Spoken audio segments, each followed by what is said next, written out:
Support WrestleTalk! Give us a subscribe. Hello and welcome to WrestleRamble. This is Luke Owen, I'm Ollie Davis, and today we're going to be reviewing Raw and Smackdown, including Brock Lesnar threatening to leave WWE, Shinsuke Nakamura becoming Jinder Mahal's WWE title #1 contender at SummerSlam, and plenty more, and deciding which show won the war this week in terms of quality. If you want to go to any of those discussions, click the timestamps in the video description below, or stick right here where I'm going to say, I didn't know you were copying me until I watched Monday's WrestleRamble. Yeah. And I'm not copying you.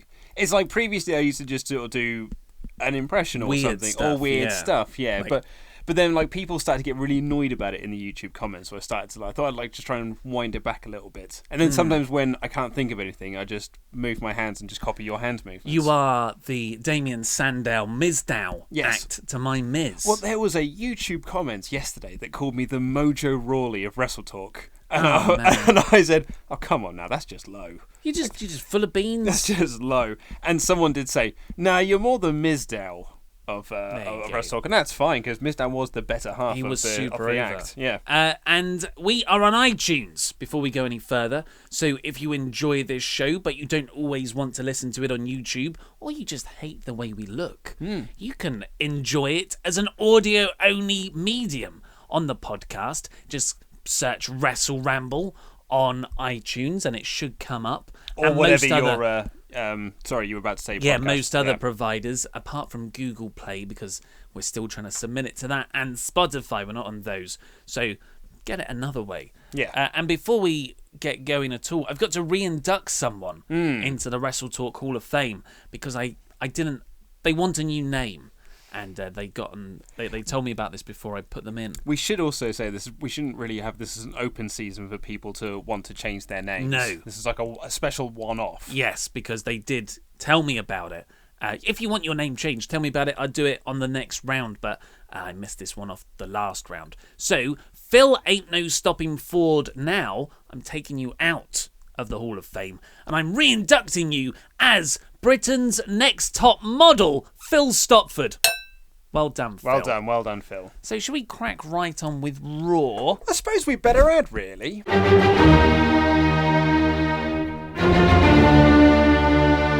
It was a 3-hour show this Ooh, week wasn't it just? that should have been a 2-hour show. Yeah. So we kicked off the show with...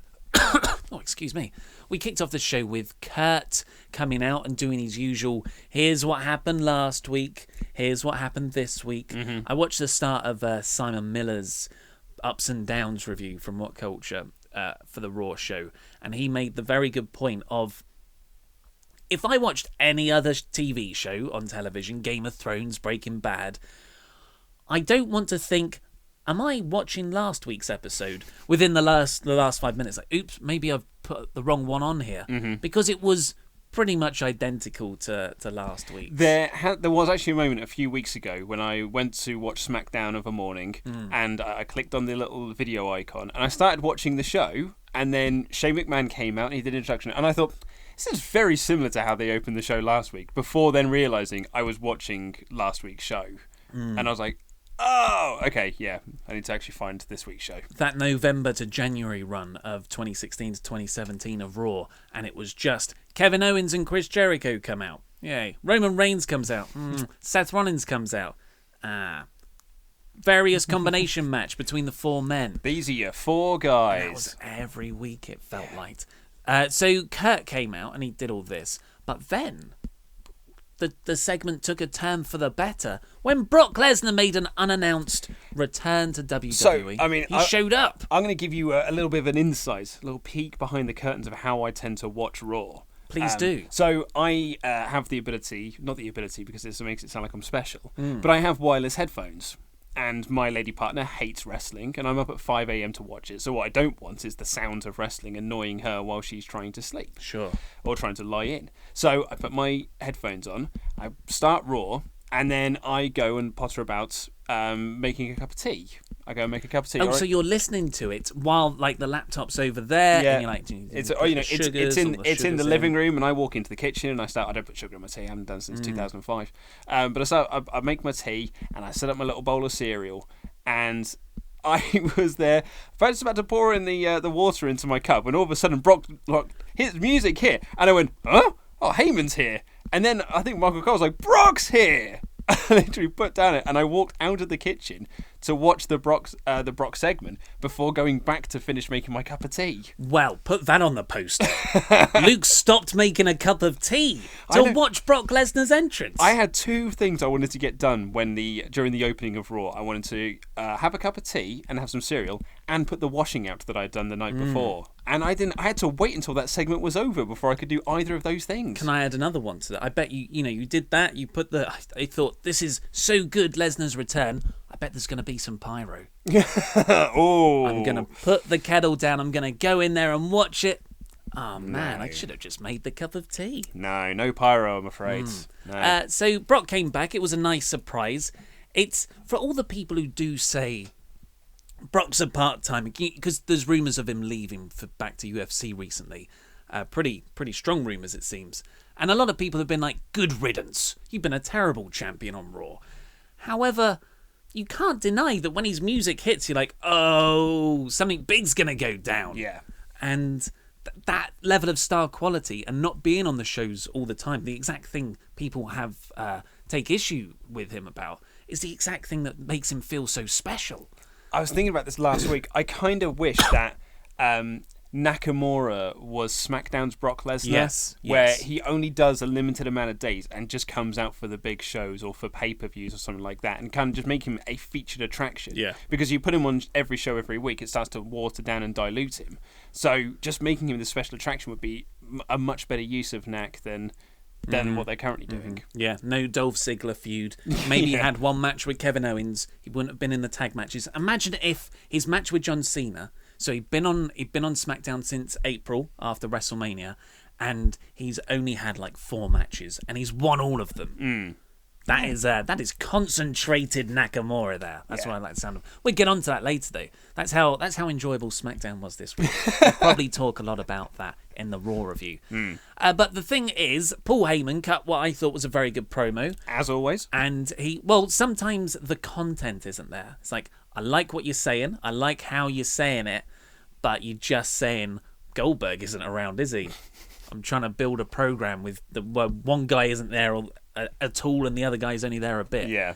But this one, he had something meaty, and that is the aforementioned rumours of Brock Lesnar potentially leaving WWE to go back to UFC, despite announcing his retirement in February from MMA. And before Saturday night, this was just a dirt sheet thing that a few wrestling news sites have picked up on, although it was a big story. But come UFC 214 and 214. I'd have said 214, yeah. Yeah, I don't know how they, because it's 293, 202. Well, I would always, like, I'd do it the same way I would do with comics. Yeah. I would say issue 130. I wouldn't say issue 130. Okay. That's just a personal thing on my front. I would say issue volume 2, actual number 33. Order the collector in graphic novels. Yeah. No, you don't. Is that the 0.2 variant with the pencil drawn cover? So they...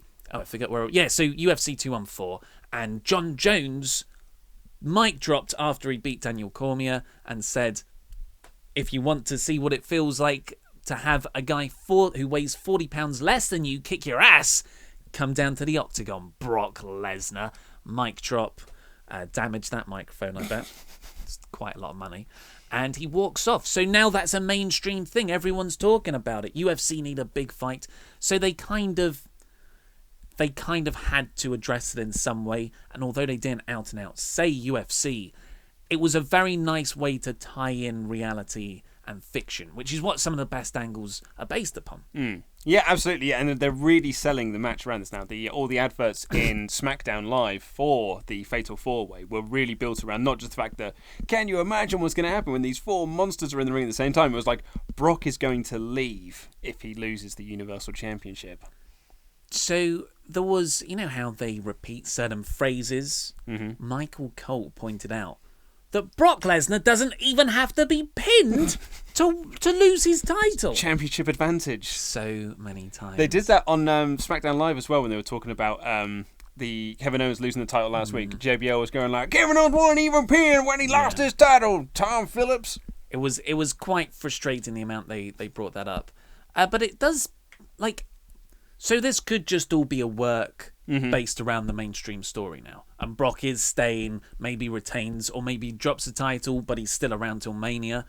Or it could be a hint that WWE are just covering their bases because Brock is Brock. And even though he's signed till next spring, he's a big guy and he can wrestle Vince McMahon. You remember that story? He got the UFC 200 fight because he gave Vince McMahon an arm wrestle and he beat him. Well, of course he did. He's Brock Lesnar. Yeah. I don't know if Vince thought he had an actual chance there. No. I don't know. It's humouring him. So, good opening segments. Next up, we had Hardys beating Anderson, Luke Gallows and Carl Anderson. The Revival were on commentary. I thought they did very well on commentary, actually. I thought they handled themselves very well. And they came across so much better because they were in an unscripted format where they were just spouting the stuff they've been saying for years. But it just worked really well. It just didn't sound very Robotronic. It just sounded very natural. I liked it. Moustache Man. Which one's that? That's Dash. Dash. So Dash can read scripts. No, that's Scott. Sorry, Scott. Okay. Which one's Dash? Which one's Dawson? Are you Dawson? Are you Dawson? Are you Dawson or are you Dash? Are you Dash? That was a good old-fashioned NXT TakeOver London chant. That was hilarious. That was really when Gable. My mate was so incensed by it because he can tell which one is which. And he was like, it's so obvious. They say it every week. It's Volume 3, Issue 72.9. This is like in all fairness to it, it's not like the Usos, where they're twins and they look the same, and there's nothing that really differentiates them. These are two very different lads. I'm pretty sure that's why Brie got the boobs. Yeah. You're Boob Bella and you're Brie Bella. But you remember when they after Nikki got the boob job and changed her hair colour from Brie, they were still doing twin magic spots. And the refs still fell for it every time. And I'm like, I mean, come on, mate. How are you falling for it now? Well, Pat Patterson's only got so many finishes in him, hasn't he? The roll-up and twin spots. Distraction roll-up. Yeah. Oh, all the roll-ups. Like it's like a suplex, isn't it? You can have so many variations on a roll-up, but all of them are crap. And we've actually got a roll-up in SmackDown. We've got as one of our finishes. Two roll-ups.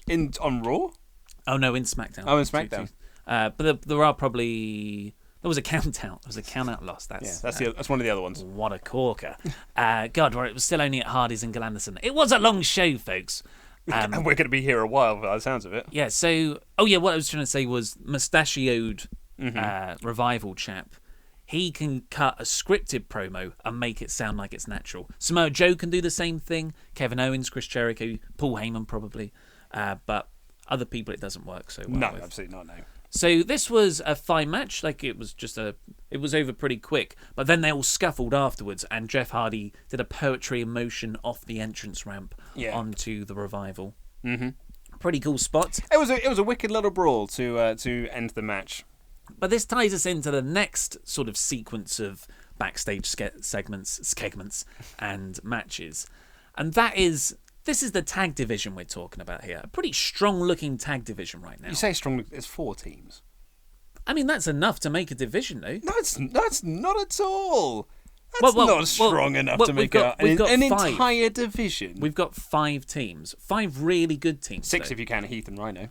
6, but we got 5 really good teams here. Hardys, Revival, Gallows and Anderson, Sheamus and Cesaro, obviously champions, and now the Shield reunion. Mm-hmm. I say you can have one title feud going on, and you can have the other 3 jockeying for that number 1 contenders. It only lasts for so long because you've only got a small amount of teams. Well, I'd maybe get a trios championship running. That could be pretty good. Maybe winning or something. Something to bring up from the my triumphant Shield fantasy booking win. Quite a few comments that said that but my booking didn't work because we had to forget that Roman has already forgiven Seth. When did that happen? It just just kind of stopped being angry with him. Did it? I don't remember this at all. Yeah. No. Did they do an in-ring segment or something? I don't know when it happened, but maybe they teamed together. Okay, so it wasn't Rollins and Roman. That was the whole dark period where they were tagging together November, January last year against Owens and Jericho. No, was there something there? Was there? I don't remember. It wasn't satisfying or memorable in any way. So, unlike my fantasy for Booking Warfare, which was excellent. Well, so hopefully whatever's going on between the Hardys, Glenderson and Revival will become, excuse me again, I'm coughing all over the place, a number one contenders match at SummerSlam. I'm guessing. Because right now there's no stakes. And that would be awesome as well. That would be a great match. Yeah, maybe chucking a table, a stipulation. You bloody love just throwing in the steps, don't you? I don't know. There's something about SummerSlam that makes me go stip crazy. Because SummerSlam 2000 is one of my all-time favourite pay-per-views. Yeah. First TLC match, Shane McMahon in the hardcore match, jumping off the Titantron. Yep. As a three-way in the main event, Kurt, Triple H, Rock, the climax of the love triangle story. And it was also, oh man, because Angle takes that pedigree on the table right at the start, but the table breaks and Angle lands right on his head and gets a horrible concussion right at the start. I didn't know that. Oh yeah, it's awful. It's horrible to watch back. So yeah, there's something about SummerSlam that makes me go gimmick match crazy. It's just summer. It's fun, it's just all fun here. It's the biggest party of the summer. It's a party, man. A party where people hurt each other with foreign objects in a PG manner. So Shield. Yes, back onto this. This is still a very good storyline. Very good storyline. I loved the backstage segments that they had, and I loved the actual match itself, and the resulting follow-up as well. I thought was really excellent. Yeah, so just to run it through for people, Dean and Seth hugged last week, didn't they? At the end of Dean hugged him, but it was more a case of he just did it because his emotions got the better of him, and he was just very elated that he had won the match. He'd pinned The Miz, his arch nemesis for the last 18 months by the feels of things. Try telling Triple H that. Apparently he's quite angry because they shouldn't have hugged. Yeah. Dean did leave Seth hanging with the old Shield fist bump. So things are still not repaired between them. Dean's still like, I don't trust you. And they had this backstage segment. And Seth's like, whatever, okay. I know I am in the wrong, so I can't really be too much of a dick. He's obviously angry. He's walking backstage, runs into Sheamus and Cesaro, who are standing there. An encounter that was foreshadowed last week, because in that match, the main event match between Shield and Mr. Raj, you had Sheamus and Cesaro watching the telly backstage. And now they run into each other here, and Shimaro are just like dicks about it. Like proper bullies them. It was great. You should do a ride along episode called Ride Alone. Yeah, and it was nice bullying stuff. That just needed the Carl Anderson laugh. Nerd. And then Seth, because it fits in with a human character way. Seth is just angry because of the whole Dean situation. So he's like, you know what? You're being a dick to me. Let's have a fight then. Which one of you am I going to take on? And then usually WWE's way of doing things would be, we don't want any trouble, man. We'll put off this till so-and-so. Sheamus steps forward, looks him right in the eye and goes, that'll be me then. So badass. And I was like, oh, wow, that's cool. And then they had the match. Unfortunately, the match didn't live up to that. The awesomeness of that encounter, because it was just a 5-minute normal match with a roll-up. Yeah, roll-up finish. Which doesn't really help anyone. It looks too much like a fluke for the guy who does it, and it's also not a way to get Seth's finisher over, which isn't over. Yeah, but it's I like the V-trigger. It is a good finisher, but it's not. What I'm saying is that if you want to get it over, have him do it in matches. Sure. I haven't seen him do it in weeks. We'll just have a few squashes where he knocks people out. Anyway, Shimaro starts to beat up Seth. Dean runs down. And actually, the point I was going to make on this one as well is that you and I have been very down on Dean, probably ever since we started doing the WrestleRamble back in WrestleMania, because he was doing nouts, he was just in dead feuds, and then he was in that awful Miz feud for what felt Baron like forever. Corbin feud into a Miz feud. Oh, God, it just went on forever. It just felt really bad. And I think the crowd was starting to feel the same way. But when Seth was being beaten down, what were their chants of, we want Dean, we want Dean, or we want Ambrose? Ambrose is back to where, the level he was, the popularity level he was at previously. He's getting there. Yeah, absolutely. Yeah. But this is a huge step up from the chance he was not getting 3 weeks ago. Shows how suffocating those previous feuds and how he's been booked so far. So that was great. I was really happy for Dean. Yeah, Dean runs out. He gets beaten up too, though. And backstage, they have a backstage bit later on when Seth's like, thanks, man. Thinking they are back on because that was a save moment. And Dean's like, you orchestrated that. Because Seth's the architect. That makes sense. Dean's like, you orchestrated that because I would have looked bad if I didn't run out to help you. This is all like a little game that you're doing. I don't trust you still. An architect's trap. Yeah, exactly. And you're like, oh, shut up. And then you're like, I can see both sides of your dilemma here. I empathise with both of you. And that's just wonderful storytelling. I like it when people act like humans and I can relate. So good. Really good story. Really good stuff. Moving on to Rich Swann, Cedric Alexander and Akira Tozawa beating Tony Nese, Araya Daivari and TJP.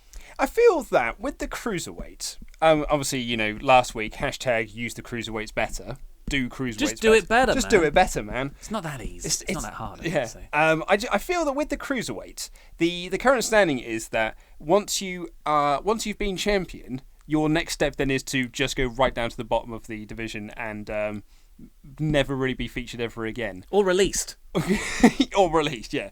Because, TJP, inaugural champion. Yeah, wow. I mean, and look at him now. He's barely featured on TV. Didn't get an entrance this week. And that was the lad that was pinned. Rich Swann was champion back in January, and everyone seems to have forgotten that. Who else has been champion? Well, Cedric Alexander won Alicia Fox for a while. Oh, he did, yeah. He had the mid-card belt for a while. But yeah, it just makes me laugh that it's just that some of these lads were once they're the featured cruiserweight, and now they're just some lads that are in matches. We just personifies the cruiserweight division. Really. We don't watch 205 Live a great deal at all, so maybe they're doing something better on there. I doubt it. Well, maybe they have the occasional good match, but they're fighting an uphill struggle. I'll be honest. If they were doing something that was worthy of note, someone would have said something by now. But you often hear there was a good main event, but no one was into it in the crowd. So you used to have, albeit only 5-minute matches or segments, but you used to have 2 cruiserweight matches a show. That was pretty standard, and you knew where they were going to come. One at the end of the first hour, one just at the start of the third, just to kill him even further. Yeah. And now it's down to one. It's just one segment. Last week they didn't even have a match. It was just a little scuffle. The purple ring tape's gone. Yep. This is on a bit Vince is losing interest. Oh, I mean, he lost interest months and months and months ago. But this really is now they are time filler. They are being treated with the same level of decorum that the SmackDown ladies have for months on end now. Yeah, it's a shame. Yeah, multi-person matches. Multi-person matches. On the card. You get one storyline per division, and you get your one segment. It's a shame because I was actually I thought this match was getting quite good. There was I think it was Alexander and Swann both did dives to the outside. Tozawa was selling his shoulder really nicely, and then it just ended. Yeah. And I was like, okay, I forgot it was a cruiserweight match. Do you know what would really benefit these cruiserweight matches, or just the cruiserweight division in general? Well, you and I just said then we don't watch 205 Live. And clearly we're not alone because it's never in the top 10 most watched things on SmackDown, on the network. It'd be just really nice if Raw had recaps. Because I'm pretty sure, You want more recaps on this show? Just at the start, when people are making entrances, here's what happened on 205 last week. Because I'm pretty sure last week it was Daivari and Neville. I've no idea what happened in that match. They never mentioned it in the commentary in this, then they never showed a recap. So for me, as a viewer of only Raw, I was told last week these two are having a match. Then the following week, that's never brought up. Which to me then suggests, you don't need to watch it. Make the matches mean something. I don't think that's the first thing I would fix. I'm not saying it's the first thing to fix. I'm just saying it as something that it's something that could. It's a small fix, really. It's an easy one. Next up, we have Miz TV and Jason Jordan. So this was his first promo segment. He had a good showing last week. Nothing amazing in his first match on Raw with Kurt Hawkins beating him. I thought it was a nice little match. So we're 2 weeks into this now after the Kurt Angle reveal. Sometimes Miz can carry people because Miz is so good on the mic, but sometimes he's so good he exposes people. And I thought. I would also as well Jason didn't get a reaction when he came out, which is not good considering they're going to be pushing this guy to the mid-card moon. at the moment. When you're coming out, like you've been given this storyline where you've been revealed as Kurt Angle's illegitimate child, the payoff to months of build, and you come out to no reaction, and that music is I said on Twitter, it sounds like the music I would have expected Kurt Angle to be given when he went to TNA in 2006. Right, yeah. We haven't got the rights to do Kurt Angle's actual music, so we'll do an approximation of it, a really cheap knockoff. It sounds like that, or it sounds like... Did you ever play Royal Rumble on the Mega Drive or SNES? I can't say I did. So it was a great game, great little 16-bit game. But on the character select screen, if you left it on there for long enough on a character, their music would start playing. It'd be like a 16-bit MIDI rendition. Nice. And Jason Jordan's music sounds like a 16-bit MIDI rendition of a proper song. That could be cool, though. It could be cool. CTJP, I like his gimmick. Come at me. So yeah, this is... What's it? Just trying to dab. You can't do that. It's not a hail. It's not into a hail. So yeah, for audio listeners, Luke just dabbed there. Well, I attempted one. I don't really know how it's done. You kind of smell your armpit, don't you? Oh, I did it once. I hate myself for even demonstrating. I did it once around the house, and my girlfriend literally said, "Like, I will leave you if you do that again." Goldberg loves his son. Oh yeah. Goldberg loves his son more than anyone loves anything, I think. And when we saw him in the audience he was like, I haven't forgiven him for dabbing. That's how much dabbing can harm you in someone's eyes. You want to talk about how much dabbing can harm you? Poor old TJP hasn't had a push since he started doing it. Which is a shame, because it really works for him as a heel. It so works for him as a heel. But then they started pushing him as a babyface doing it because that's what Vince thinks that all the kids are doing. So yes, this Miz TV and Jason Jordan segment, nothing really happened. Miz asked, do you want to join the Miz Taraj? Look at this fun group of lads we've got here. Yeah. And Jordan was like, nah. And then Miz said, yeah, Dad's rubbish. And Jordan was like, whoa, what? Oh, man. Come on, man. He always calls him Kurt as well, which I like. Yeah. So you can't say bad things about Kurt. Yeah, you can't say bad things about my daddy. My daddy will beat you up, Miz. And it did lead to at least one good spot when he suplexed one of the Miz Taraj into... it was Miz. Oh, Miz into the Miz Taraj. That was a really, really nice spot. Yeah. The other notes that I was going to mention is that I love Bo Dallas. I just think he looks like the worst henchman I've ever seen. I nearly swore then, but he looks like a proper naff Poundland henchman. Yeah. And I love it. I just think it's great. He's got the one glove and everything, and he wears his naff glass. It's brilliant. I think he's given up. Bo Dallas? Yeah, he's just... No, I think this is even better now. I think that he's now got a second wind. Or, might be at least a third wind that he's had since he came out from NXT. But... now it finally feels like he's like, I'm having fun. I'm actually enjoying myself because I get to dress like this complete knob and I wear these stupid glasses and I get to be a dorky henchman. This is great fun. I don't agree. I don't think he's... I think he's like, at least I'm on TV. So this seems to be the start of Miz and Jason Jordan's Intercontinental title feud. Heading into SummerSlam. There are potential spoilers out there. You can Google them. But that seems to be the direction. Or watch yesterday's... Or watch the WrestleTalk news. I was going to say, come on, mate. Yeah, with this guy, your episode. Plug the channel. Then Bray Wyatt, I don't like... You know how people do, as we reported yesterday, never do that because it's like, well, we talked about it, but really, we didn't break it. No, we're parroting. Yeah, I hate it. Like, some sites do that, and it really... like. Just reference the original source again. Why are you referencing you talking about some... Anyway. Bray Wyatt, that's talking shop, that is. Bray Wyatt and Finn Balor had their segment next, talking of the starts of SummerSlam builds. Can you tell me what he talked about? I didn't really pay attention much. I struggled to do so. Yeah, well, it's the Miz thing, isn't it? Like, we made the joke of purple tape going on the cruiserweight ropes. When that tape goes on, your mouth goes shut. Yeah. It's like... when Bray Wyatt speaks, my brain turns off. Unfortunately. I love the way he speaks and delivers promos, but we've just been conditioned to think they mean nothing because he never backs it up, or not at least enough for us to find it significant. He probably talked about Finn Balor just being a man, how he's going to beat him. You're not a demon. You're a false god. I'm the eater of worlds. Yeah. Something like that. I think he laid down for a bit. Yeah. It was because I was just watching it. I kind of glazed over when I was watching this. That's segment. what I did. Yeah. I just like just zone out. And I was just like, oh, he's laying down now. It's back up again. Like I was just, it's like I was watching it on mute. But anyway, then the lights cut off and it got the heartbeat boom boom, which I always like go into gym mode because that was my gym opening playlist song for so long. Finn Balor's music. So it's like, okay, I'm going to do a rep now. I was going to say, I don't know what rep is. Is that? It's one movement. It's one complete movement. I was about to say because like it feels like you're standing there with your weights. I'd imagine proper big old heavyweights because you're a big really lad, big heavy ones, yeah. and it's just like the bum bum, and you're just standing there going like looking at yourself in the mirror, just going like, come on, you can do this, you can do this, Hulk up, and then it goes, and then you lift up. Yeah, that's exactly what happened. That is exactly what happened. Maybe then I threw it on the ground and went.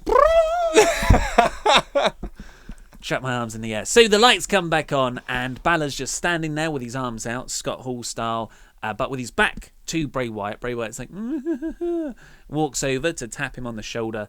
Pele kick. Pele kick? Yeah. Well, they call it, I think Cole calls it the overhead kick. Okay. Because Styles does the Pele kick on SmackDown. And I'm guessing. Yeah, and then Bray got thrown out the ring, and that was that. So this seems to be the tease of the Demon King Finn Balor. Yeah, it's going to be the first time we've seen the Demon in a year, so that'll be cool. Was the Demon at SummerSlam last year? Yes, when he won the title. I cannot remember. Yeah, he won the Universal Championship. Okay. Yeah. Well, cool. That's, he had a really cool version of it. It was awesome. Yeah. But so I'd imagine that he'll come out in full Demon regalia come SummerSlam, which would be awesome. Hope he has. I love his leather jacket. I wish I was as good looking as Finn Balor. Yeah, he's good. Or just cool. I wish I was as cool as Finn Balor. Do you know what you have to start doing? What's that? Stop eating carbs. None of that stuff. Oh, mate, but I like carbs. No carbs. I had some toast. Big update for the studio this week. We've got a kettle and a toaster now. Yeah, it's crazy. Thanks to yours truly. Thank you very much. I had some toast when I came into the studio this morning, and it was great. The whole place smells like burnt bread now. Yeah, sorry about that. No, it's good. It's a nice smell. And then we had what at this point I assumed was the main event. And I even said to you, genuinely thought this. I'm not kidding. Even though, I thought this was the end of the show. Mm-hmm. And I thought, oh, this is probably going to go quite long then, because I think there's a bit of time left. But wow, show's gone pretty fast so far. Nothing amazing, but it's sped through. Yep. And then it was Roman Reigns versus Samoa Joe versus Braun Strowman, ahead of 3/4 of the SummerSlam 4-way, which will of course include Brock Lesnar as well. And this wasn't the end of the show. No, it was not. This was just the end of the second hour. Yeah, there was a whole nother hour left ahead of it. And boy, howdy did the crowd not care about that last hour. I think someone got the pages mixed up in the running order. That would make sense. I think they handed round, just like with page 3 after page 1. I think the real reason, or the real story, but the real reason, look at me sound like my weekend videos, the real story behind this is probably that, because there's always that huge third hour drop-off. So they were like, oh, we'll just put this in the second hour because then we've got the most eyes on the product to try and get people to order SummerSlam. We want people to see Roman Reigns winning. Yeah, I did feel like he was the wrong man to win this. What would you have done though? Because if Roman Reigns is winning at SummerSlam, which is a definite possibility, he should. Okay, well no, here's the thing, from my side of it. Samoa Joe, like every character needs their own individual thing going in. So Brock Lesnar is just like, I'm the beast, I'm the champion, no one is good enough to beat me. Roman Reigns is like, I retired The Undertaker, I've headlined 12 WrestleManias in a row, I did this, I'm a 5-time WWE champion or whatever the hell. Brawny the Strowman is like, I'm a monster among men, I'm this, that and the other. Joe's whole thing is, I'm the guy who nearly puts Brock to sleep. But his biggest claim is that Roman's never beat me. Yeah, that's a really good point. Strowman's never beat me either. So I stand a really good chance of winning this. But now Roman's beaten him, so that's just one less thing that Joe's good at. So I felt that I would have had Joe win or Brawny the Strowman win, but how? just choke out just choke out Roman, because then he can still be like, you still haven't beaten me. Yeah. And you build to that, because then if Joe won the Universal Championship at SummerSlam, he's got an instant feud then with Roman, where he's like, you can't beat me for this championship. You've tried to beat me, and you can't. Yeah. But now you can't do that storyline, because Roman just won clean as a sheet. Clean as the sheets that I washed on Monday night before I watched Raw on Tuesday morning. Yeah, it was... I mean, really, if I was booking it, I wouldn't have booked it. I wouldn't have done three guys to build up to the match where they face another guy. I'd have keep them apart. I'd have booked them in squash matches and made them look like total dominant badasses for the next few weeks until you lead up to, and it was like, these four unstoppable beings are now going to collide in the ring. That's the great way to do it. Or maybe a classic trick, put two of them in a tag team together where they must overcome another tag team. Oh, they've got to work together, but there's going to be dissension. Yeah. Yeah, it's a tough one. I totally see where you're coming from. That would be a nice way to build some, like Roman Reigns' first feud out of SummerSlam if Reigns does win. But would you want Reigns to lose here if that's the case? You don't want to beat Strowman.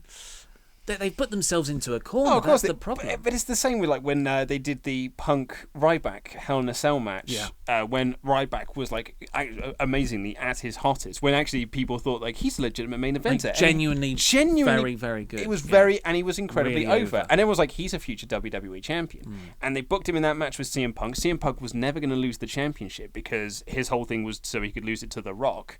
And then so they could do Rock Cena 2 at WrestleMania. But you didn't want to beat Ryback because he's quote-unquote undefeated. But now we're in a Hell in a Cell match. What do we do?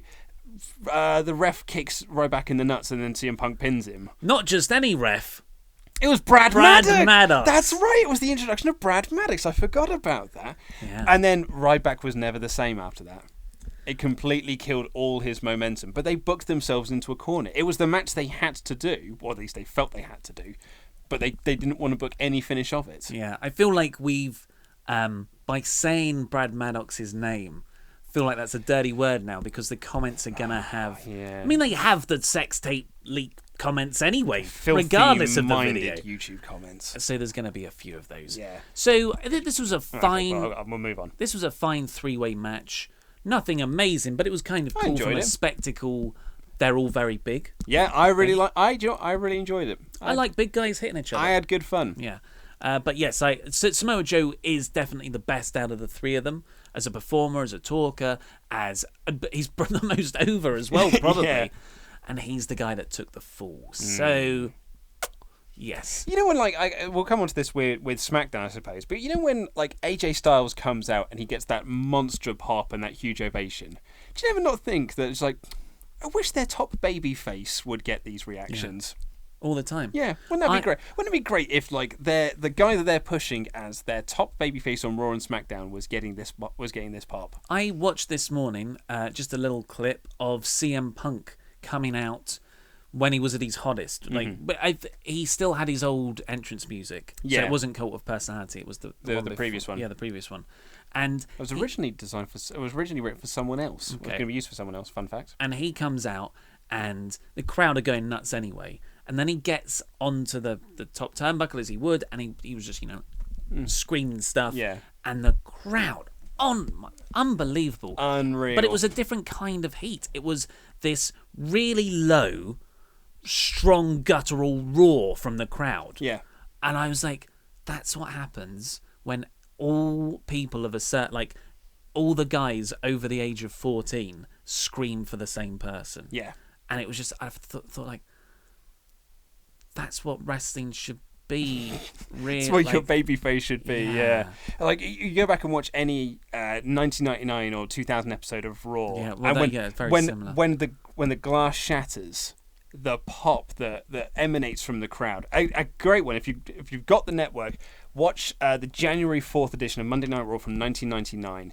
Partway through, Mick Foley challenging The Rock for the WWF title. When the glass shatters during that match, holy hell, that pop! Because the crowd are in a rabid frenzy as it is, because they're super into Mankind and they're super against The Rock. And then you've got DX fighting at ringside, and you've got the Corporation fighting at ringside.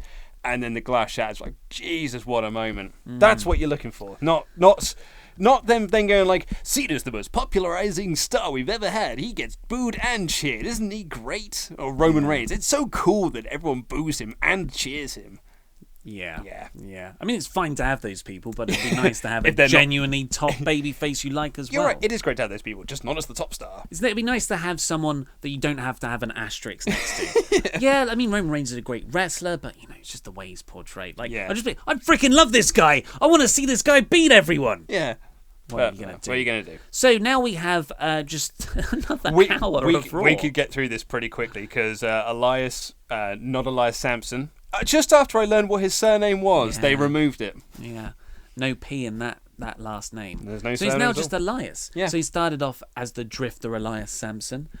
Now he was just Elias Sampson, and now he's just Elias. Yeah.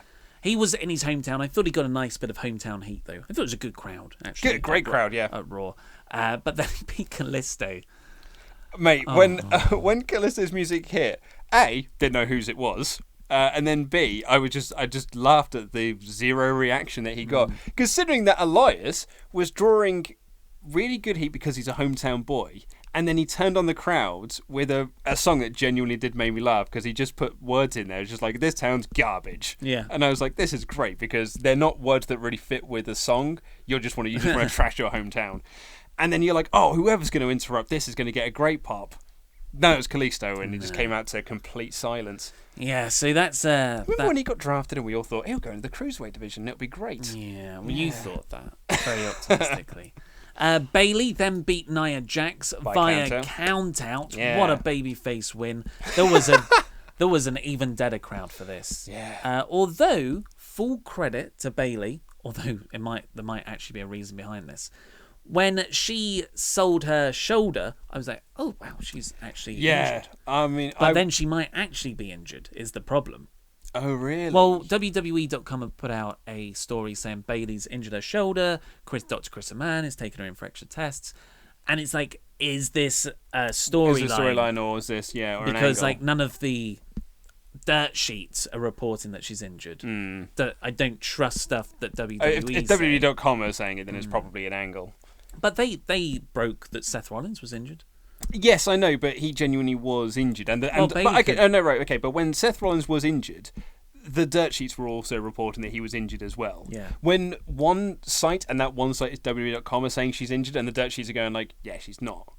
Or if they're not saying anything, then it's quite likely that it's just all storyline. So, yeah, but that was a good injury spot. Do you want to walk us through the other spot in this match that we watched on a loop yesterday over and over again? So Bayley's there. She's proper, she's selling her shoulder so well because she's awesome and she's just the best. And she's selling her shoulder and she gets knocked down, and then Nia goes to do an elbow drop on her. Looks at her, goes to drop an elbow, whiffs it by a good country mile, just lands behind her. Yeah. Like, Bayley stood up and Nia Jax still goes for the elbow drop as if she was laying down and just whiffs it. Yeah, it was remarkable. So Bayley was down on the floor after being knocked down by Nia. But sat up. But yeah, she then sits up, selling her shoulder. Nia Jax looks at her, sat up, and then elbowed. Second pause, and then she elbow drops the space that Bayley had just sat up from. Yeah. You're like, you can't improvise, can you? You were meant to hit the elbow drop there. Someone told you this is the script. You have to hit the elbow drop there. Here. But Bayley sat up, so you're like, glitch out. And she glitched. Yeah, I meant to do an elbow drop. It is like playing a wrestling game on the PlayStation where playing against the CPU, they just do moves. Even if you're not there, they'll just do a move. Oh, it was remarkable. Yeah. Although I will say that I thought that Nia, if this was earlier in the show, she'd have got really good heat for this. Or if Bayley was more over as a babyface, she'd got great heat for this. When she tied her hair up in the side ponytail, I thought that was a great little spot. Do you not see this? Oh, Nia, on the outside, yeah. Yeah, when Bayley's outside and Nia's in the ring, trying to draw some heat, ties her hair in the side ponytail, and the crowd went, oh. That was really awesome. I thought it was great. Alexa Bliss then comes out, and that's where the count-out loss for Nia Jax happened. No Sasha on this show. Well, that's it. She was backstage doing a zombie photo shoot because people mistakenly thought it was Paige. It was Paige in some social media images. LOL. I'm guaranteed you they didn't do that on purpose. Yeah. Well, it could have been an innocent mistake. No, I guarantee they did that on purpose. And but she could have run out. You know, my girl Bayley's down there. She's outnumbered by Nia and Alexa now. No Sasha. Don't know what's going on there. Could be a not count out. Why am I saying count out? Could be a heel turn in the future, I suppose. But we've been saying that for a year now. But let's talk about this cracking main event that we got.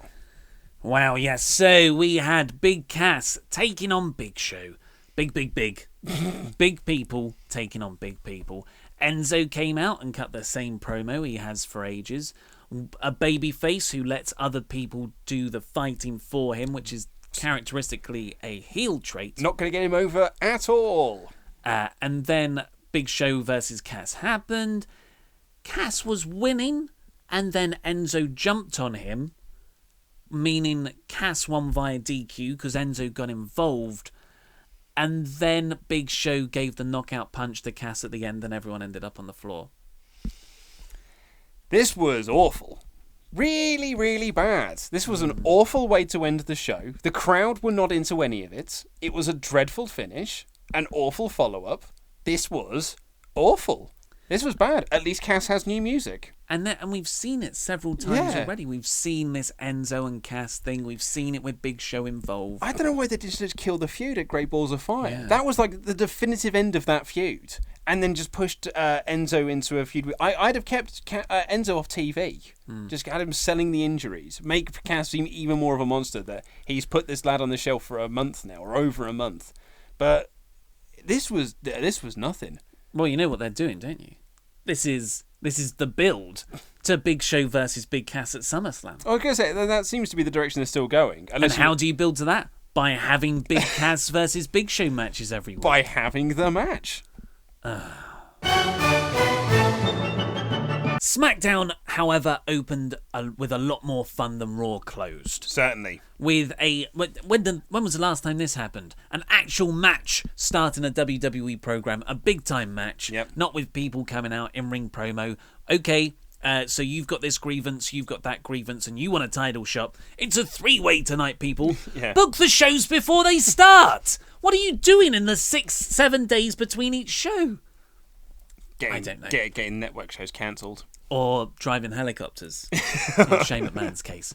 So AJ Styles took on Kevin Owens for the United States title. Pretty sure AJ was champion here. He is still the current he's still current champion. Could have been, maybe it changed hands on a house show a few times.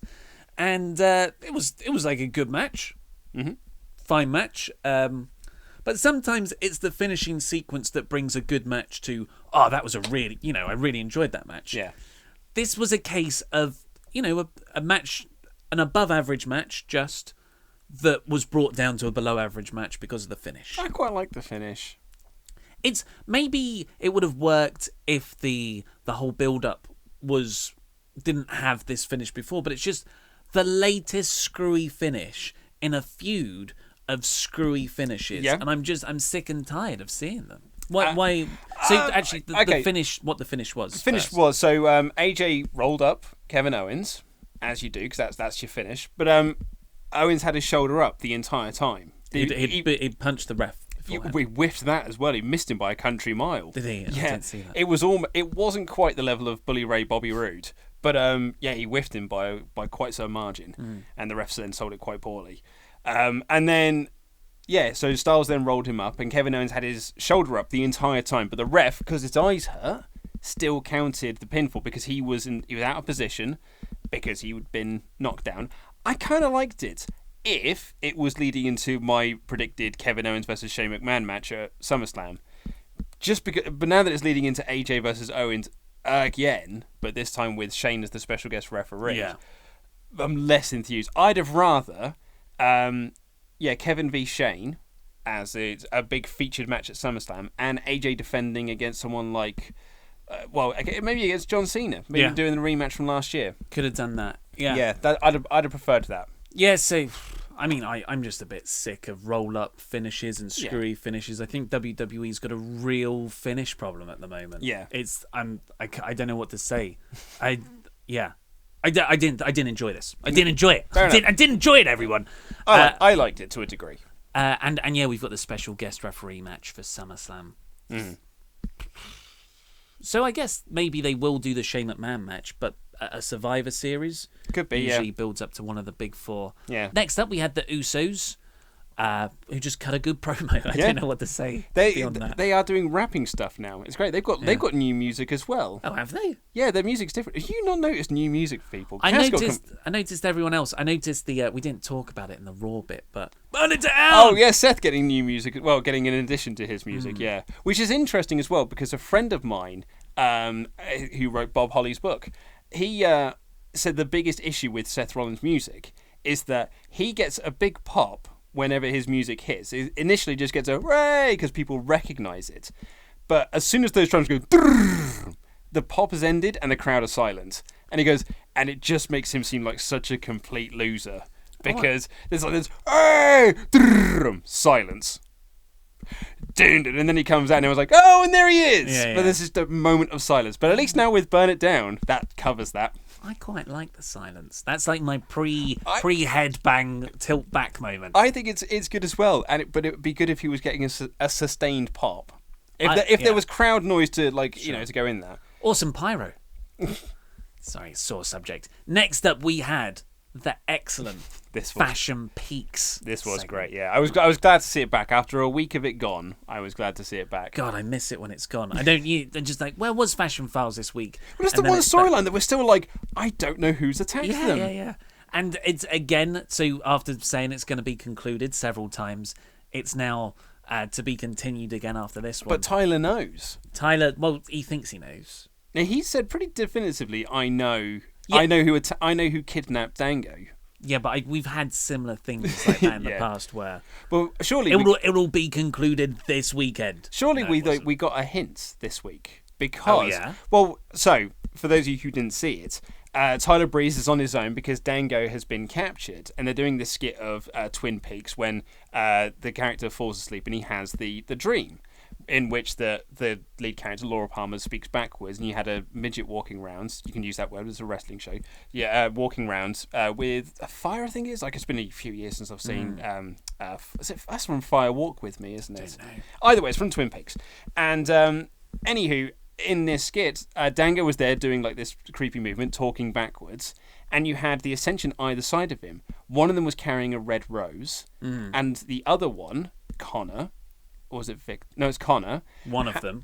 One of them had a block of wood, and he poured what I thought was either honey or maple syrup on it. Yeah. In the moments of Twin Peaks, that's when he starts to. Those are like visual clues for him to put things together to work out the eventual case. Okay. So I assumed that these are meant to be visual clues for us to be able to try and work out who it was that kidnapped Dango. Or it was just stupid. Or it was just stupid stuff. Pretentious stuff. Because when he got the honey out, I was like, that's just so ridiculous. But yeah, is that a clue? That's what I thought. So either it's Red Herring University, what is it, the California Red Herrings, or it's or they're actual clues. So, I mean, a rose typically would have been Fandango himself. Yeah. Because of the Summer Rae and the dancing and that whole gimmick. But what? So maybe that's a tease for that Summer Rae is returning. Wow, isn't she meant to be Raw? But I guess that doesn't matter. Nobody cares about the brand split, really. And she's going to bring in a tag team to attack. That's a nice idea. So she's been the one who's leading the whole thing. Maple Syrup would hint Canadian, but Tyler Breeze is Canadian, I think. Yeah. Huh. So, I don't know. Ty Dillinger's Canadian. Ty Dillinger is Canadian, and he's looking for something to do. And Wood. Xavier Woods! We've cracked it! What a weird tag team that is. Xavier Woods and Ty Dillinger with Summer Rae as their manager. Yeah, 10 Wood. Yeah, 10 Wood. But just a great parody as always. Yeah. I personally my favourite moment was when all that crazy stuff was happening in the dream with the weird pouring honey on wood. You just hear Tyler Breeze in the background say, "No wonder this show got cancelled the first time." Also, I mean, good visual gags as well. Picture of Kane. I love the billboards. Yeah. Like it used to just be like a picture of the big boss man with just like hero written on it. Or like my other favorite, every time they used to have like Tony Chimmel, and especially when they were doing the Fashion X-Files, and it was just like unidentified object. But this week they had a picture of Kane that said "Firewalk with me," which I thought was a nice one, and a picture of the Bella twins. There's a Bella Twin Peaks. Great. Brilliant stuff. Great stuff. Not so brilliant was the undercard. So Aiden English had I counted it was 2.5 minutes of coming down to the ring and singing. There's proper like cement Sami Zayn in that like pre-show undercard era. Which was like, that's fine. That's a fun way to get heat. I'm not going to hate on that. English is good at it. I like English as a performer. I like the singing. Yeah, the singing's good. It's kind of like how we like Elias and his singing there. But English is actually quite good in the ring as well. And then the actual match itself was 3 minutes, practically the same time as it took Aiden to walk down to the ring, and it was a roll up. Yep. And shock win for Aiden English as well, I might add. And then Mike and Maria came out afterwards. Man, you want to talk about I mean, they're dead. That act is dead because they came out to zero reaction. And then Maria gives her line where she was like, "We were happy to see you lose," or whatever it was, and no one reacted. It was like, "We're in love, but we love to see you lose." It was and it was meant to be like a "we love to see you lose" when the crowd would go boo. The crowd didn't do anything because they killed this act dead. It took them 3 weeks to just completely kill this act dead. So sad for these two. Yeah. So I mean, this was all rubbish to me. This was rubbish. This was really bad stuff. Just crap. Yeah. Yeah. And it harms Sammy. Like the other guys, it sucks, but Sammy's. Again, that's what I mean. Like you're just dragging Sammy further down the card, then just putting him into this feud now where no one's getting over. Next up, we had Naomi and Becky Lynch beating Natalya and Carmella. Of course, Naomi is facing Natalya at SummerSlam for the title. So Naomi picked up the win there against Carmella, presumably because Carmella is the Money in the Bank winner. Yeah, well, and you beat them forever and ever and ever. Yeah. But I thought this was a good match. Enjoyable, yeah. There was a nice bit at the start where Naomi took on Natalya, and Natalya was like, whoa, and tagged in Carmella. You know, you want to keep them as separate as possible. Natalya is very, very good. Yeah. Also, I talked about it on Gorilla Position brought this up.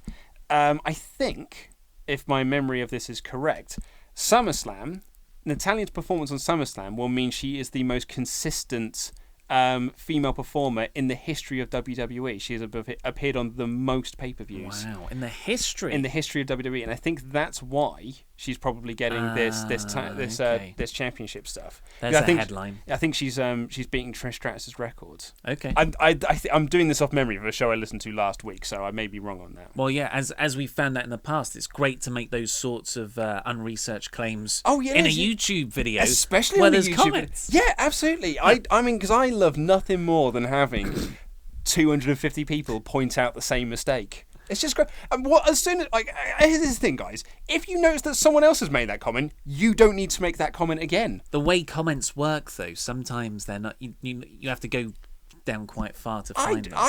I've watched YouTube videos. Perhaps I'm just odd, but I've watched YouTube videos before, and they've mentioned something in a video, and I'm like, oh, I might mention this in the comments, but I'll just check first just to see if anyone else has. And then you see someone else has, you're like, well, I don't need to make that comment now because I might just join in on this conversation thread here. Well, hopefully, if you've watched an hour into this video, you give us a bit of a leeway. You like us enough to watch that much. But the other thing about this match, what a cool skidding slap spot from Naomi. Naomi bounces off the ropes, skids down like how she enters the ring or enters the entrance ramp. But Carmella's sitting there and just slaps her.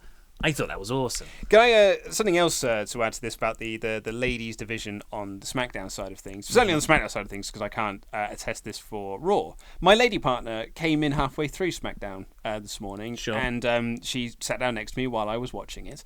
And Natalya and Carmella obviously didn't get their entrances, but Becky Lynch did. And my lady partner's first reaction was like, everyone's got really plain names. They're just boring names. Like nothing. And then she's like, and also they just don't seem like Becky Lynch was making her entrance. She's like, they just don't seem to have any character. There's like really nothing interesting about them. Yeah. And I was like, what sort of thing would you want? And she's like, basically, I want glow. And I was like, well, you're about to feel it. Yeah. But like, did you actually say that out loud? I did. Brilliant. Yeah. But like the whole point of it was like it's that because she was super into the Glow TV show on Netflix. She wants racial stereotypes. Is what she's saying. Oh, what she wants is just like and I think her point is correct that there aren't characters in the women's division.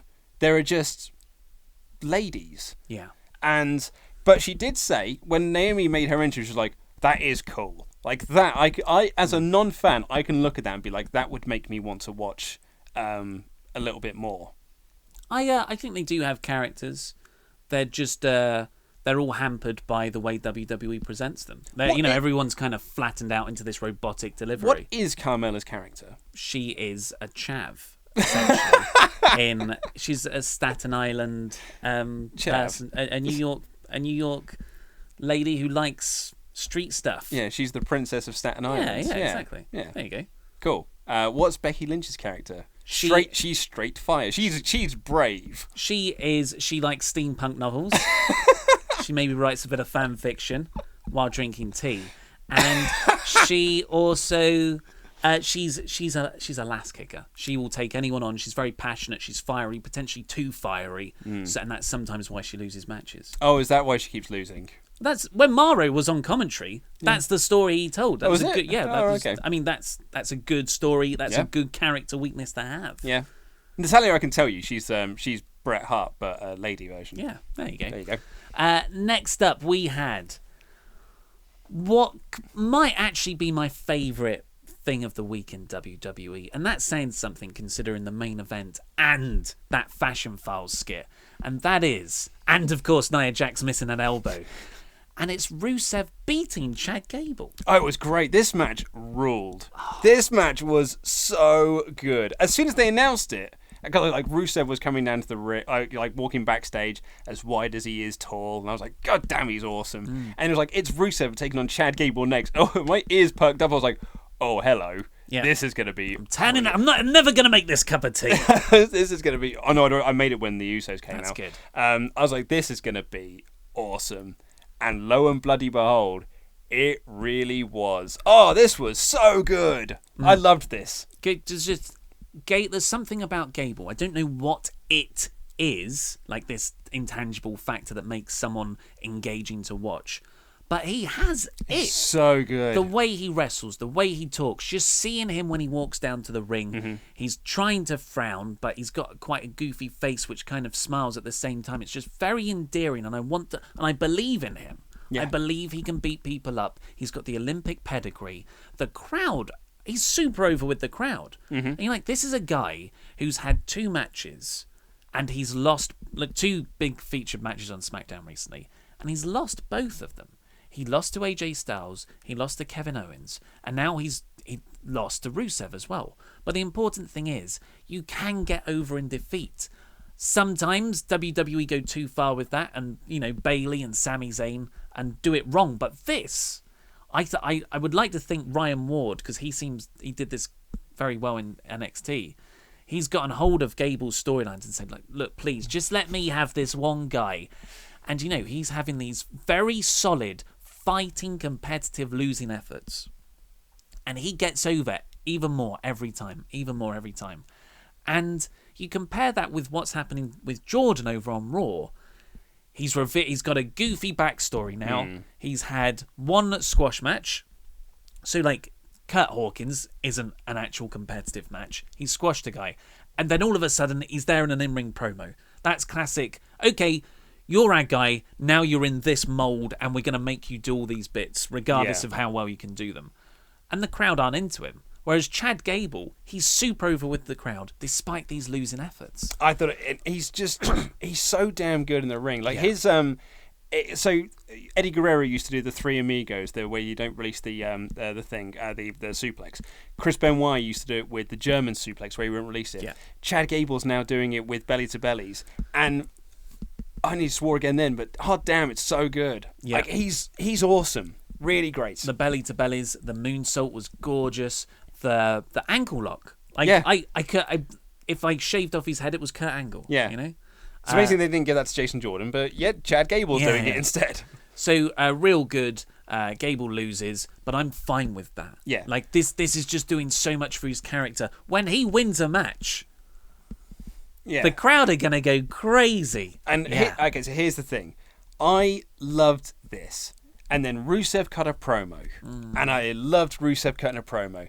And I thought to myself, do you know what would be awesome here? I was literally thinking this. I was like, it would be so awesome if, because he's there going like, I want competition, I want challenges. It'd be so awesome if Ty Dillinger's music hit and you got the 10. Yeah. And then his music, and then Rusev's music started hitting. I was like, oh, that's a shame, but maybe we're setting something up for next week.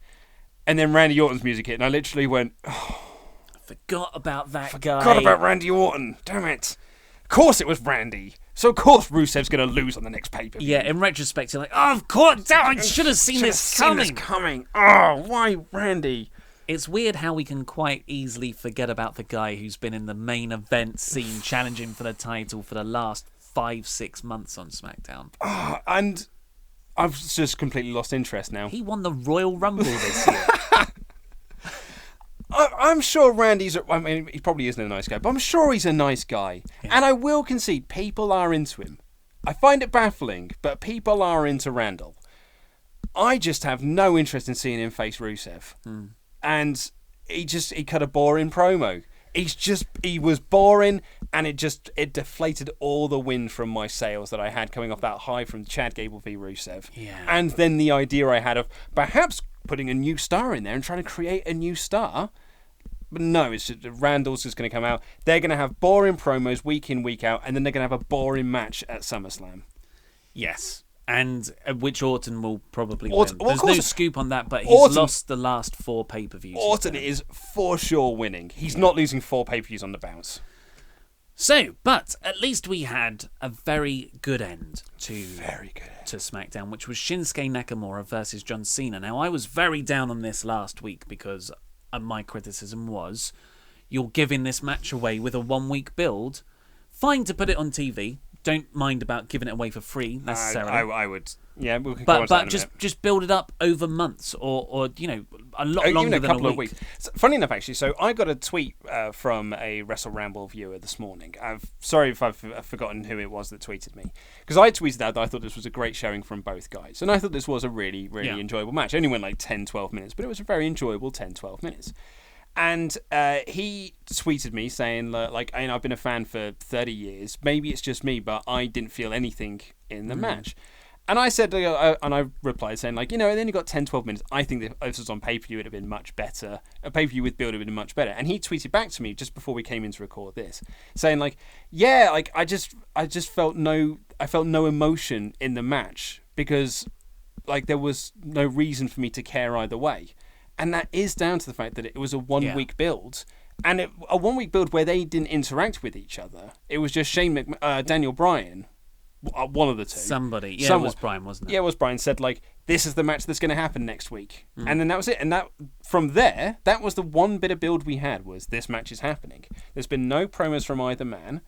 There was no promos on this show from either man. Oh, but they did hype it up all night. They hyped dream match. Well, yeah, but you can say dream match all you want, but like, there's neither guy were like, it's just a promo from John Cena being like, "This is going to be one of the toughest matches I've ever had. I've never faced anyone like Nakamura. This is someone I've wanted to face for years." But there was none of that. It was a match. Yeah. And I mean, maybe we can talk about the whole pay-per-view thing now.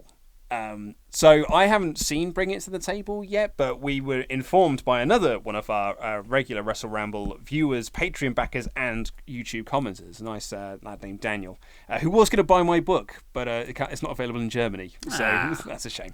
But anyway, he let me know that apparently on Bring It to the Table, the conversation about Nakamura and Cena being given away for free on TV was brought up, and both JBL and Corey Graves doing their usual, like, that show is basically just a shout at internet marks, basically. It's an annoying show from that sense. But the argument that they brought up, or that they made in defense of putting this match on free with 1 week of build, with no build really, was that because this match is free on TV, it will make people want to buy the network. That is the worst argument I've ever heard. That is a garbage, very, very flawed argument, because it makes absolutely no sense. Because their thesis is, oh, if you see this match on TV, imagine what you can get on the network, where you got all this other content. When surely, that doesn't work. Because if you are a casual fan who's just like, well, I've been told that the Cena Nakamura match is the dream match. I've now seen the dream match, so what am I buying the network for? Yeah, they forget that they are a fake fight promoting company, but they are a fight promoting company nonetheless. And you get the idea behind that is you get people to want to buy the fight. Yes. That's how boxing works. That's how UFC works. It revolves around stars as well. So, UFC, the people, only a small minority of people will buy something because it's a UFC pay-per-view. The vast majority of people will buy something because Conor McGregor's fighting, or a Ricky Hatton's fighting. There is a reason. There's an outdated reference. There's a reason. The problem that has happened is WWE have tricked themselves into thinking WWE is the draw. So they think, well, we're so great. Here's the brand that we're giving. Look, you can have more of the stuff that we're offering, rather than that. But that's not how people. That's not how the fight business works. And they've screwed themselves. I think they genuinely believe that as well. And that's what's very troubling. And you can see that's how they book their television. I was going to say, but there's a reason why McGregor Floyd Mayweather is going to do like 8 million buys on pay-per-view. Because 4. You reckon 4? Well, yeah. Well, Dave Meltzer reckons 7 at the minimum. No, he said some people are wildly speculating. 7. Oh, okay. Fair enough. Yeah. I tend to zone out whenever he talks about UFC, but even so, 4 million. Yeah. Well, the highest WWE's ever done is 1.5, I think, which was for the first Rock Cena encounter, or it might have been the Rock's return. Either one of the two. But like Rock, Cena, and Donald Trump have been like their 3 biggest stars they've ever had on pay-per-view. Yeah. And they've come with an arse's roar, haven't come anywhere close to that in recent years. Surely, just treat the network the same as pay-per-view. Just building these matches up and then being like, man, and if you buy the pay-per-view, you're going to see this dream match and you get all this other content. You get every pay-per-view we've ever done. Yeah. How awesome is that? Rather than being like, hey, Cena and Nakamura had a great match. If you buy the network, you get ride-along. Treat it like a pay-per-view pass. Yeah. Yeah. I don't know. So that's what bugged me about the match. Not only that, but like, they got 10 minutes, and if they'd have got 25, they'd have had a really, really great match. Because Nakamura is clearly motivated when he's in a pay-per-view type environment, not against a Baron Corbin or against a Dolph Ziggler, but like when he's against a Samoa Joe or he's against a John Cena or against an AJ Styles. When he's going to be a featured match, then he puts in the full Nakamura effort. And this kind of ties back into the Money in the Bank, the women's Money in the Bank thing. You only get to do a first time once. And the reason I think Carmella's Money in the Bank victory seems very hollow, and her now holding the briefcase seems hollow, is because she didn't win it the first time, she won it the second time. And the second one wasn't as good as the first one, and it wasn't on a pay-per-view, it was on TV. And so now the first women's Money in the Bank winner was James Ellsworth. And we've now had the first Cena-Nakamura match. You can't have that first ever again. So the next time they fight, it's like, yeah, cool, but I've already seen that match. I saw it on TV for free, and they did it in 10 minutes. Yeah, it's a definitely valid criticism. And anyone who says, just enjoy the match, man. It was a good match. We did enjoy the match. You can enjoy the match and still have that criticism where, like, but it could have been even better. Because I thought this was a great match. I really enjoyed it, yeah. Like, the finish was so good as well. Like, because Cena's awesome. Cena's so damn good in the ring. And when big matches. Big match, John. Big match, John. I call him that for a reason. When he hit that at the AA and then didn't let go and then just rolled through and picked him up again, I was like, this is why you've been the top guy for 15 years, because that's awesome. Gonna finish him off. So just quickly on the match, it was great from the get-go. I thought the opening stuff with the taunts, Cena's going, "You can't see me," and Nakamura's like, "I can see you." So gonna hit with him his like weird, goofy it's style. So good. And when he did like the arm thing, Cena's face. I mean, Cena, watch tapes, mate. Because do some prep before you see this. He looked. His reaction there was like, "I've never seen you do that before. What is this?" and of course, Cena gave an AA. And as much as I do enjoy Cena's big matches, I am getting a bit sick of the AA kickouts, but it's now a part of the match. So Nakamura kicks out the first AA. So later on, as you said, when he gives the AA, Nakamura, he goes to give a third one.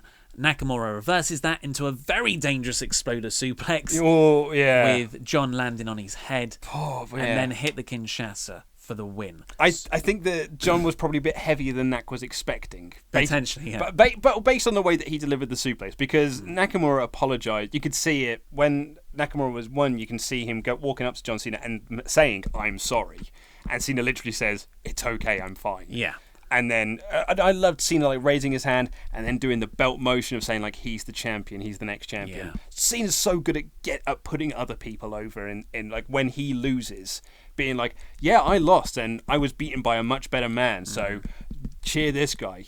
And as much as I hate to say it, the reason that means so much is because Cena always wins. Oh, Cena wins, lol. So the crowd know, oh wow, this has happened. We should start paying attention to this guy. And I felt like that shift had happened after this match. Yeah. The Ziggler feud didn't do it. Corbin, Owens didn't do it.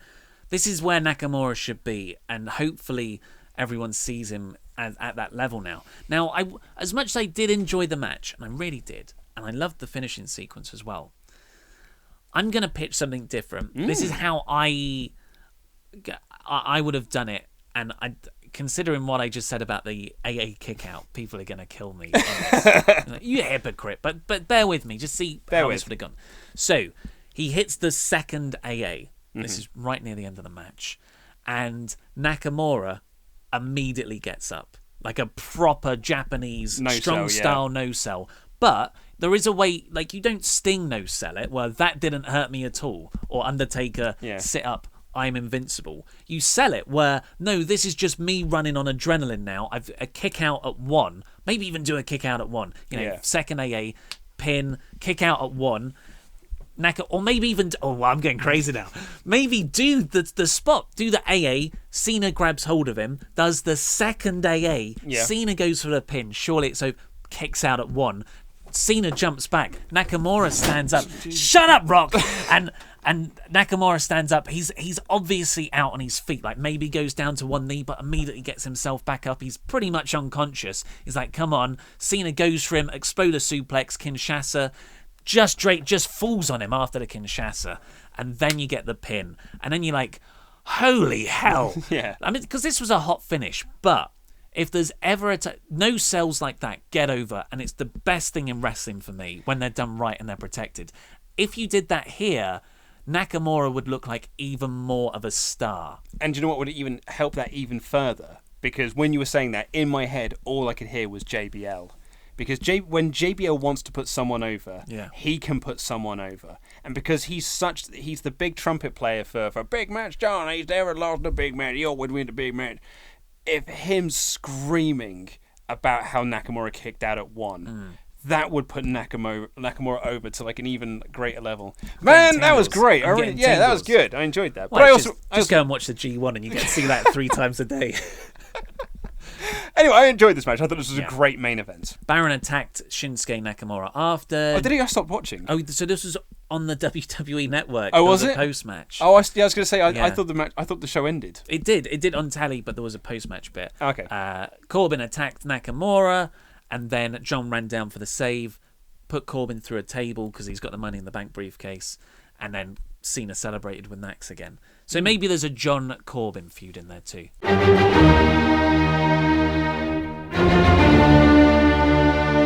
so very quickly, because this is our longest one ever. This is our longest one. And we didn't do any Ramble chat at the start either. I know.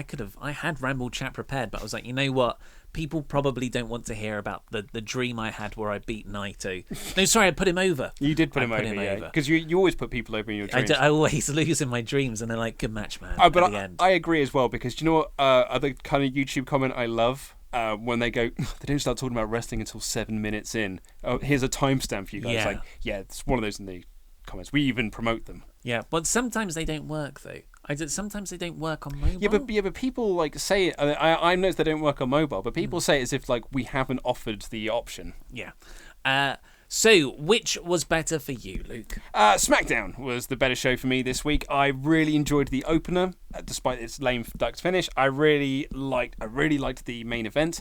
I liked the Fashion File skit. I thought the Usos promo was very good. In fact, really, the only thing I didn't like on it was Mike and Maria getting buried and Sammy. So that was really my only low point. I thought it was really good. So yeah, even if Raw was 2 hours, I would have still picked SmackDown quite easily, and it is because of those three.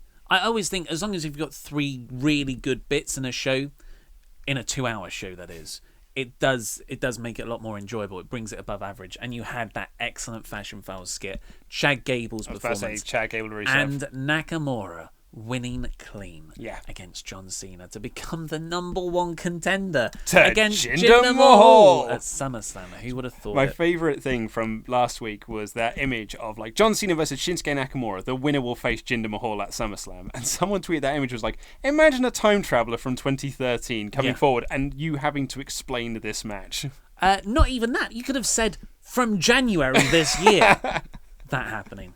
If you want to give your opinion, of course, there is a little poll above our heads right now. You can vote for Raw or SmackDown yourselves, and I'll reveal who won the war this week in tomorrow's WrestleTalk news. But for now, that's all we've got time for, so click the links, or the videos rather, to my right. Yeah.